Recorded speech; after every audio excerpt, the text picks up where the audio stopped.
Morning students, welcome to today's class.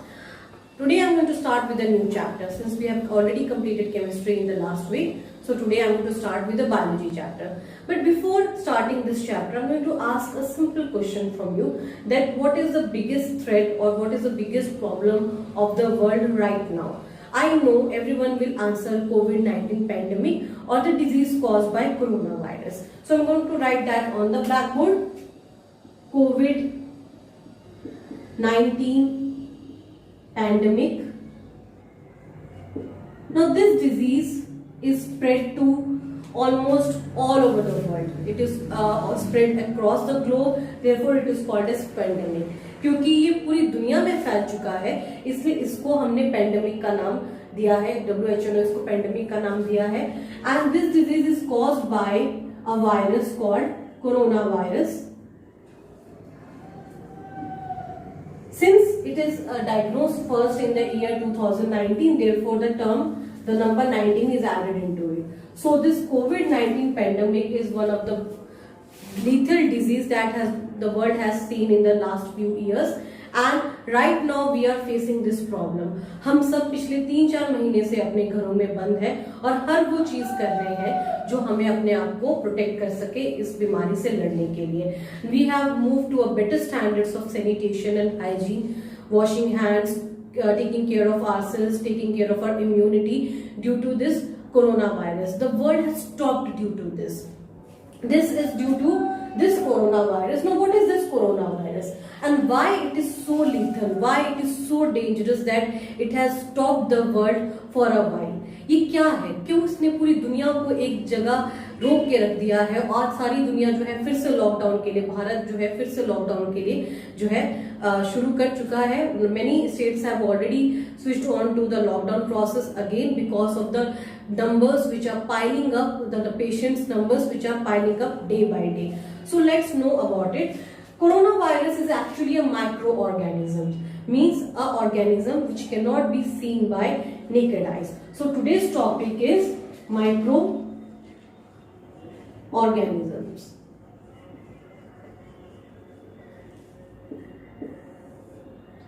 Now microorganisms are very small or tiny organisms, living beings which cannot be seen by naked eyes. मतलब आप इन्हें अपनी खुली आंखों से नहीं देख सकते हो. आप प्लांट्स को देख सकते हो, आप एनिमल्स को देख सकते हो, आप छोटे छोटे पौधे, ग्रासेस, हर चीज देख सकते हैं. ह्यूमन बींग्स भी देख सकते हैं, पर ये भी लिविंग ऑर्गेनिजम्स हैं, बट हम इन्हें नेकेड आई से नहीं देख सकते हैं. तो हम डेफिनेशन लिखेंगे पहले माइक्रो ऑर्गेनिज्म का. Micro organisms are those living beings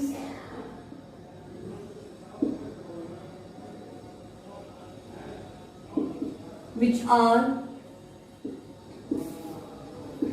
too small to be seen by naked eyes. मतलब वो माइक्रो ऑर्गेनिज्म है, वो लिविंग बींग्स जो बहुत छोटे हैं और आप उनको जो है नेकेड आई से नहीं देख सकते हैं, आप अपनी खुली आंखों से नहीं देख सकते हैं. Now these microorganisms are also called as microbes, and there is a complete branch of science that is dedicated to the study of microorganisms, that is called as microbiology.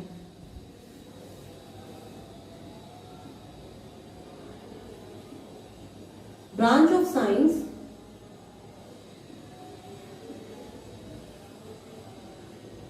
which deals with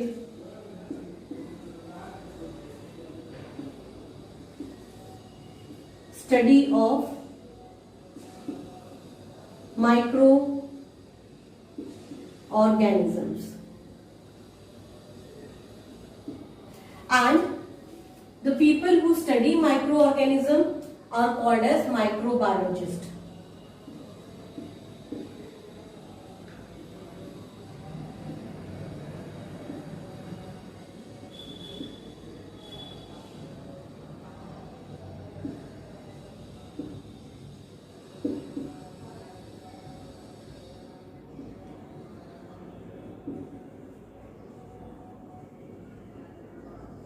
So microbiologists are those people who study about microorganism. This is one of the very promising career. Now let's understand where these microorganisms are present. Whether they are present in some particular places or they are present everywhere. Now let me tell you one thing. Your hand, means your palm, contains millions of microorganisms. Means these are microorganisms which you always capture if you're touching the surfaces like doorknobs or any notebook. This has been there present on your hand. Therefore, it is advised to wash your hands every time when you are coming from any place from outside or before eating, after eating, because otherwise these microorganisms will enter into your body.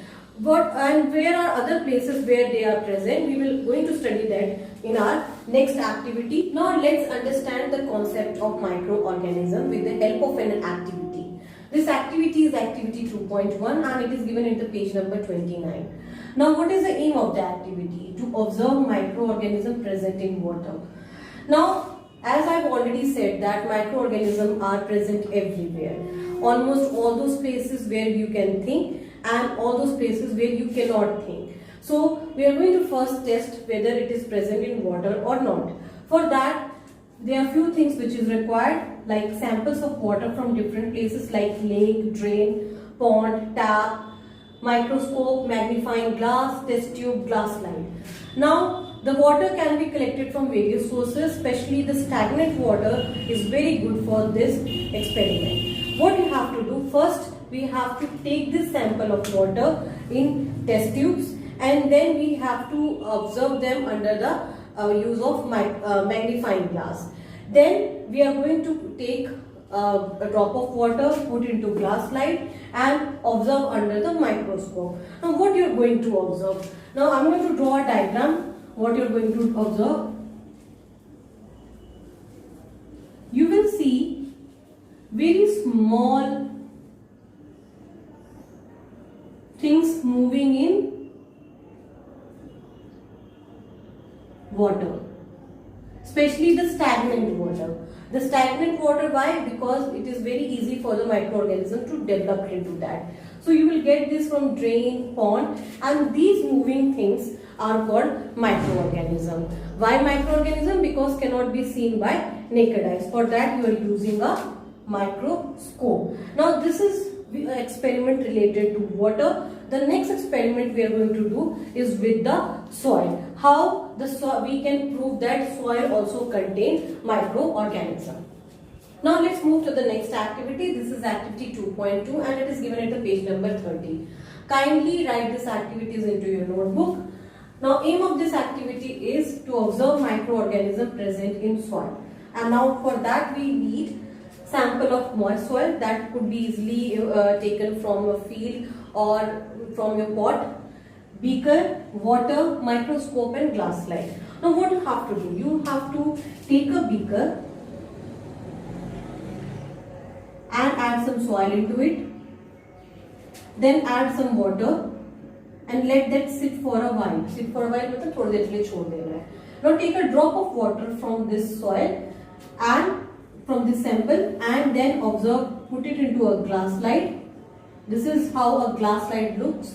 It is a rectangular piece of glass and add this drop of water just in the center of the glass slide and observe it under the microscope. Again you will get the same observation. You will see that there are number of microorganisms found in the water taken from the moist soil. So this shows that both water and soil contain microorganism. It means that microorganism is present everywhere. Actually it is correct. Microorganism is present everywhere in all those places where even human being cannot survive. Like bacteria can be found into lot of places. Now what are these microorganisms? We have already discussed. What are their types and what are the characteristics of these microorganisms? We'll discuss that in next topic, that is about the types of microorganisms. Now let's start with the classification of microorganisms. Microorganisms are classified into 5 groups. on basis of their structure. Bacteria is the first, then comes virus, algae, protozoa and fungi. All these microorganisms are different from each other. They are different in structure, they are different in nutrition, they are different in effects, what they cause to the other living organism. They are different in their places they are found. So they are completely different from each other, and therefore they are placed into 5 different groups. Now what is similarity between them is that they are very small, first. Second, that they can be unicellular or multicellular. So microorganisms can be unicellular and multicellular. Now let me tell you what is unicellular and what is multicellular. Uni means one, whereas multi means many. Cellular means cell. So if the body consists of only one cell, that is unicellular, and if bodies consist of many cells, then that is multicellular. So in case of microorganisms, bacteria, protozoans are unicellular, whereas algae and fungi, many of the algae and fungi are multicellular. Now the first type which we are going to discuss in detail is bacteria. Bacteria are small microorganisms which are found everywhere. Now what I mean by everywhere means they are found in soil, water, air, inside living beings.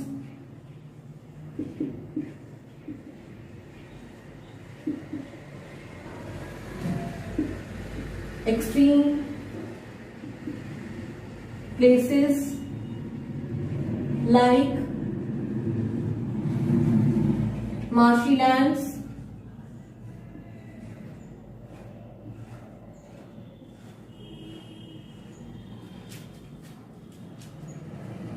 hot glaciers,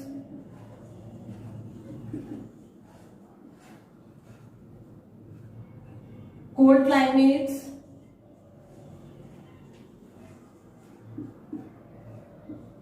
chemically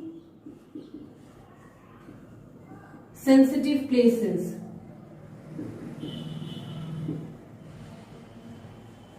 Means in all those places where we don't find any other living organism, we can find bacteria almost everywhere. Now this bacteria is of very different shapes. They exist in 4 different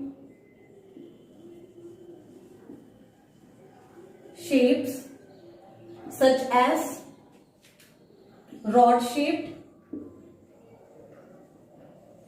which is called as bacilli, spiral shaped, which is called as spirilla, comma shaped, which is called as vibrio, and spherical, which is called as cocci. Means these are the 4 different shapes in which they are found.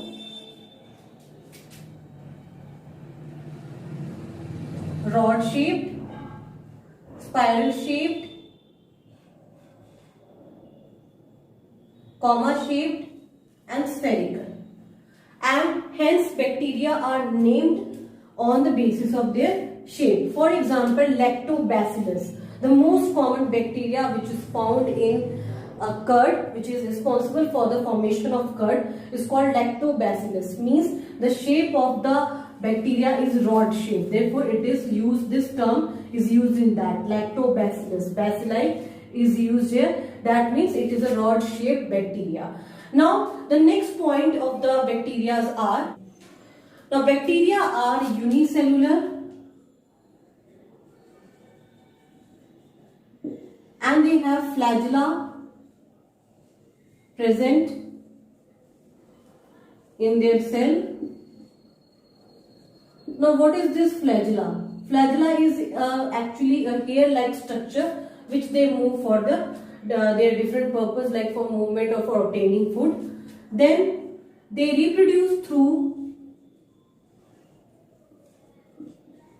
asexual method. You have studied about these in your previous class. Asexual method, such that binary fission. Bacteria are both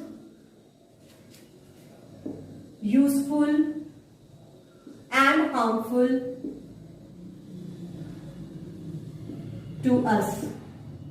We will tackle that in the next part of the chapter, where we are going to tell you about what are the useful things about bacteria, how they are useful to us, and what are the harmful things about bacteria, like they cause number of diseases to both plants, animals, and therefore they are very you can say fatal or lethal for us. So we are going to tackle that in the next topic. Some of the examples of bacteria: one is Lactobacillus, and another one is Vibrio cholerae. Lactobacillus is used for making curd, whereas Vibrio cholerae causes cholera disease. Now here you can see the shape of the bacteria is also mentioned, Bacillus and Vibrio. It means it is rod shaped and it is comma shaped. So if you will look into your textbook, on the one side you will see the shape and the terms used for the bacteria is mentioned over here. Look into that. Now let's move to the next type of the microorganism, that is virus. Now we are going to discuss about the next microorganism, that is virus. In the start of the chapter, I talked about COVID-19 and the virus causing that disease, which is coronavirus. So what is virus and why they are different from other microorganisms?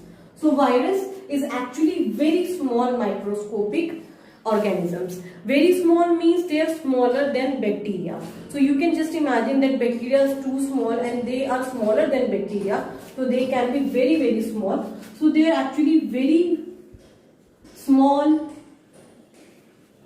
organisms which can only be seen by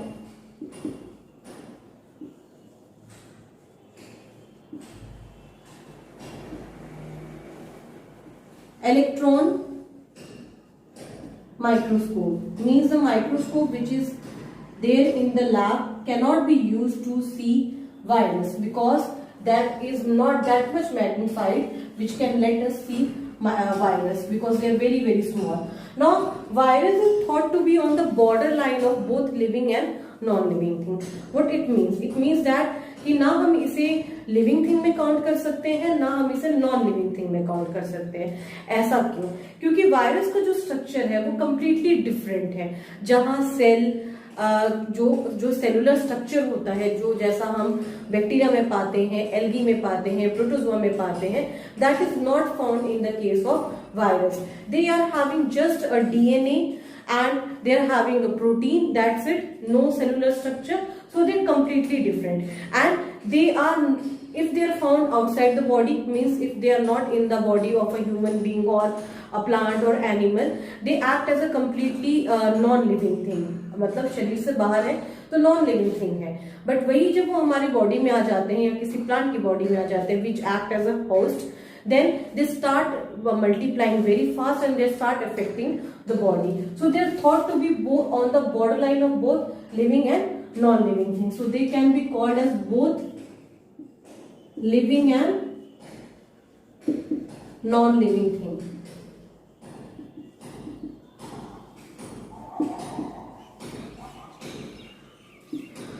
virus is actually very devastating. Means they are not at all good for us. All other microorganisms like bacteria, algae, protozoa, fungi, they are beneficial to other living organisms, but virus is only pathogen, which means it is a disease causing organism which cause numerous disease to the plants, animals and human beings. Means all the living beings are equally affected by virus. And not only does virus affect only plant, animal or human beings, it also affects bacteria. So virus are pathogens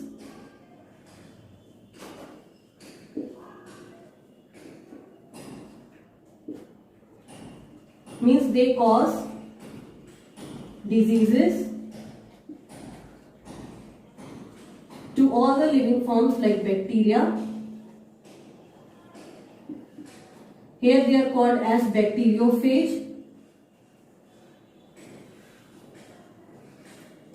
Means जो virus bacteria को effect करता है उसको हम bacteriophage कहते हैं. इसके अलावा प्लांट्स जैसे कि टोबैको मोज़ेक वायरस प्लांट्स को इफेक्ट करता है, animals and human beings.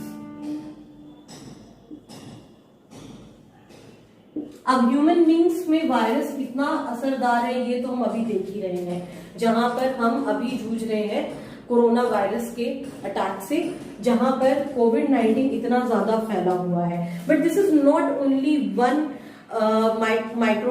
this is not only one virus which is affecting us. In past also many virus has affected us in a much larger manner, जैसे कि Ebola which evolved in the African country and then it caused a lot of menace over there. इसके अलावा polio भी virus से होता है और जो स्वाइन फ्लू है, बर्ड फ्लू है, ये भी वायरस से होता है. अब वायरस जो है बाकी से क्यों डिफरेंट है? क्योंकि वायरस की दवाई अभी तक नहीं खोजी जा सकी है. इसलिए जो डिजीज बाकी माइक्रो ऑर्गेनिज्म फैलाते हैं और जो वायरस फैलाता है, दोनों में यही डिफिकल्टी है कि वायरस में जो है दवाई खोजना बहुत मुश्किल है, because they don't have any cellular structure. So it is difficult to find out in the host body and then to kill them. So they are very small, both living and non-living, and they are pathogenic in nature. Pathogenic in nature means they cause disease. Now let's move to the some structure of virus found commonly. Now before moving to the structure of virus, I would definitely add one point in case of virus, that virus always need a host to survive. Means if there is no host, means there is no other living organism, they cannot survive. So virus need a host to survive. Now this host can be any living organism.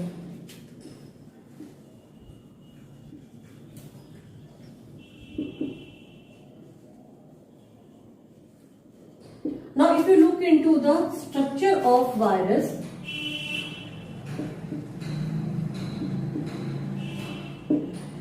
it is formed of DNA and protein. They don't have any other cellular structure. And if you look into your textbook, you will see that few viruses are mentioned and their shape is also given, like Ebola, swine flu, AIDS. Now what you will do, you will draw the diagram of coronavirus into your notebook. I am again repeating, draw the diagram of coronavirus into your notebook. अब तक आप लोग corona virus के जो structure है उसको, shape को आप ऑलरेडी जो है काफी बार देख चुके हैं, तो वो अपनी कॉपी में आप ड्रॉ करेंगे to understand the structure of virus more. There are number of diseases that is caused by virus. Again, we will deal that in the next part of the chapter, where I am going to discuss about the harmful effects of microorganism. But few diseases I am going to mention right now, that virus cause very lethal diseases such as polio, swine flu, bird flu, COVID-19, Apart from that, AIDS, and none of them have any medicine. Only vaccine can be made from them, made for them, so that they can be stopped, and people can be saved from their devastating effect. So the next topic